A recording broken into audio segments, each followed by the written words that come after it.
watwigije muri kiliziya natwe tuzagukorera.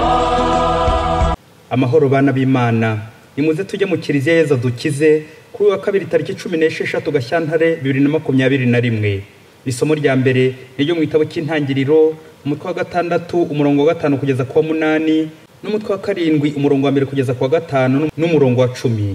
Uhoraho arareba asanga ububi bw'abantu bwakwiriye ku isi, ibitekerezo by'umutima wabo nta bindi bitari ubugizi bwa nabi.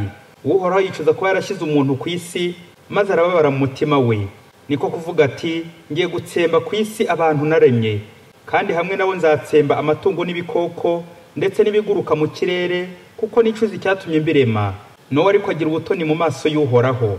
Uhoraho abwira Nowa ati injira mu bwato wowe n'inzu yawe yose, kuko mu bantu b'iki gihe nasanze intungane mu maso yanjye ari wowe gusa. Mu nyamaswa zose zitazira uzafate indwi za buri gitsina, ingabo n'ingore, naho mu zizira uzafate ebyiri, ingabo n'ingore. No mu nyoni zo mu kirere uzafate indwi za buri gitsina, ingabo n'ingore, naho mu nyoni zo mu kirere uzafate indwi za buri gitsina, ingabo n'ingore, kugira ngo ubwoko bwazo bwoye kuzacika ku isi. Impamvu nuko hasigaye iminsi 7 nkagusha imvura ku isi, mu minsi 40 n'amajoro 40 nkazatsemba ku isi ibifite ubuzima byose naremye. Nowa akora byose uko Uhoraho yari yabimutegetse. Hashize iminsi 7 amazi y'umwuzure akwira ku isi. Iryo ni ijambo ry'Imana. Zaburi ya 29. Uhoraho uha umuryango wawe umugisha wuje amahoro. Amagambo mu ivanjili ntagatifu Yezu Kristu uko yanditswe na Mariko umutwe wa 8 umurongo wa 14 kugeza ku 21. Muri icyo gihe abigishwa bari bibagiye kujyana imigati, maze bakagira umugati umwe gusa mu bwato. Nuko Yezu arabihanangiriza ati murabe maso kandi mwirire umusemburo w'abafarizayi n'umusemburo wa Herodi. Bo rero batangira kujya impaka ngo nta migati bafite. Yezu abimenye arababwira ati kuki mujya impaka ngo nta migati mufite? Ntimurumva kandi ntimurasobanukirwa? Mbese umutima wanyu uracyanangiye? Mufite amaso ntimubone, mukagera n'amatwi ntimwumve? Kandi ntimwibuka igihe manyuriye imigati 5 abantu 5,000 mwahakuye inkangara zingahe zuzuye ibisate? Baramusubiza bati ni 12. Arongera ati n'igihe manyuriye imigati 7 abantu 4,000 mwahakuye inkangara zingahe zuzuye ibisate? Baramusubiza bati ni 7. Nuko arababwira ati na nubu ntimurasobanukirwa? Iyo ni ivanjili ntagatifu. Bana b'Imana, Yezu Kristo akuzwe. Ngiye inzira y'umukiro, twinjire mu kiliziya ya Kristo maze dukire turokorwe. Amaherezo y'inzira ni mu nzu. Umuntu aherutse gutuka mugenzi we ashaka kumubwira ko ari umusazi ati uri ubwato. Undi arikiriza ati naba ntomboye mbaye ubwato, bityo nkajya nambutsa abantu. Mbega amahirwe ko naba ndi ubwato bwa Yezu, abana b'Imana bakambukiramo. Bavandimwe, muri aya masomo turazirikana ku kamaro k'ubwato. Ubwo abenshi bakunze kubuha inyito y'ikintu kigayitse, sens pejoratif, gisuzugurutse, nyamara Bibiliya iha ubwato inyito ya kiliziya, aho abantu baronkera umukiro, aho abantu binjira bagatungana, aho abandi binjira bakagirwa inama bakabaho. Dufite ingero z'amato 2 muri aya masomo, ubwato bwa Nowa n'ubwato bwa Yezu n'abigishwa be. Aya mato yombi agashushanya kiliziya 2, imwe igaragara ingoro materielle, n'indi itagaragara temple spirituel, ingoro y'imbere umutima tugomba kwinjiramo, tukiyinjiramo ngo dukire. Mu isomo rya mbere harimo ubwato bwa Nowa. Imana yarabukoresheje igira ngo ikize abantu bayo, le petit reste, imponoke, abantu bakeya. Nyuma y'uko ikibi cyadutse kigatangira gucyaha cy'inkomoko cy'agasuzuguro ka Adamu na Eva, ibindi byaha byahise byisukiranya nk'ubwicanyi bwa Kayini n'ubundi bugome mu bantu. Rero Imana buri gihe yo umugambi wayo ntago ari wo kurimbura abantu, ahubwo ni wo kubakiza. Imana ikunda umunyacyaha ikanga icyaha. Ubu buryo igiye gukoresha Nowa bugamije gutwereka ya Mana irandura ikibi mu bantu no gushaka ubutungane bw'abantu, kandi bwatwereka ko umuntu ashobora kuba isoko cyangwa korama kw'ibindi biremwa. Uhoraho abwira Nowa ati injira mu bwato wowe n'inzu yawe yose, kuko mu bantu b'iki gihe nasanze intungane mu maso yanjye ari wowe gusa. Amen. Nowa rero Imana ikamwifashisha ngo byibuze igire abizarokoramo, ngize imponoke, le petit reste, ngo ntabapfira gushira. Ngabo banyura mu nzira ifunganye itari y'igihogere, abo bagera mu ijuru. Ubwato bwa Nowa bukabushanya kiliziya ya Yezu Kristo, nuko rero uwayigezemo wese aba yakize. En dehors de l'église, point de salut, et en dehors de Jésus, point de salut. utari muri kiliziya nta mukiro, utari muri Yezu nta buzima, nta mukiro. Rero kugira ngo urokorwe ukire utahe ijuru bisaba ubutungane, bisaba guharanira ubutungane buri munsi, kutava mu kiliziya, kutajya hanze ya kiliziya, icyo gihe urakira. Mu ivanjiri ho ubwato burakoreshwa na Yezu n'abigishwa be bambuka bagiye kwamamaza inkuru nziza, bagiye gukiza abantu. Ubwato bukaza kugira igisobanuro cya kiliziya y'imbere, umutima ugomba kurangwamo ukwemera, aho Yezu abwirira intumwa ze gusobanukirwa n'iby'Imana, dore ko kwemera gukiza. Bityo umutima nturangwamo uburyarya no kunangira, ubwo Yezu yakoresheje ijambo musemburo abigishwa be bagomba kwirinda. Muri uyu mutwe wa 8 w'ivanjiri ya Matayo, Yezu amaze kugaburira abantu imigati, hakurikiyeho ko abafarisayi bamwiyejejeho bakamusaba ikimenyetso ngo kivuye mu ijuru da. Yezu araburira abigishwa be kutigana abafarisayi. Bavandimwe, umusemburo ushobora kuba mwiza cyangwa mubi. Umusemburo mwiza ututumbisha umutsima cyangwa umugati bigatuma uryoha ukaba munini, naho umusemburo mubi ubishya umutsima ukaba warura cyangwa gusharira kubora bitabuze. Yezu rero agashaka kuvuga ku buryarya bwa Herodi n'abafarisayi bo bishakira indonki batitaye ku mitima yabo bayobora, aho kubayobora ku Mana bakabayobya. Mu gihe abigishwa bari mu bwato hamwe na Yezu, imitima yabo yasigaye mu migati, bibaza uko baza kubaho, biyibajije ko bari kumwe na nyir'ubwite ushobora kubaha iyo migati. Bagize ukwemera guke no gushidikanya.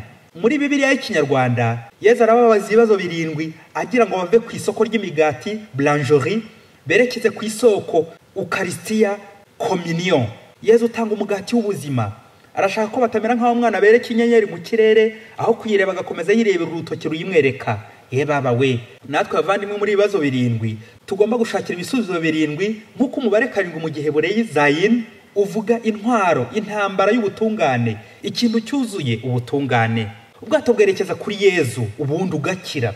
Ese ngewe ndacyari mu kiliziya cyangwa naraguye? Ese ndacyasenga uko bikwiye cyangwa wasanga hari imisemburo y'abafarisayi nakoresheje bigatuma ngira gushidikanya ku Mana, kunangira none nkaba ngiye kurohama? Mu Rwanda hirya kure ya Nyungwe, umufaratiri wari muri stage yarasigaje imyaka 2 ngo ahabwe ubupadiri, agakora neza cyane ibyo padiri mukuru yamweretse, bigashimisha n'abamureraga bakabona ari umuntu mwiza w'intangarugero. Ubwo rero bari bafite gahunda y'isengesho rusange ku mugoroba buri munsi, nuko bagacana amatara kugira ngo babone, nuko umufaratiri na umupadiri bakajya gusengana. Muri iyo minsi rero haje kwaduka impamvu yatumaga abantu batongera kwerekana ku mugaragaro ko bagisengera hamwe, nuko padiri ntiyigera ahagarika na rimwe gahunda y'isengesho, nuko akomeza gusenga, ariko ntiyongera gucana amatara ya kiliziya. Wa museminari yarunguka ku mugoroba yabona muri chapelle hadacanye, dore ko ubusanzwe ibirahure vitro cathédrale biba bibonerana, nuko yabona hatabona akisubira kuryama.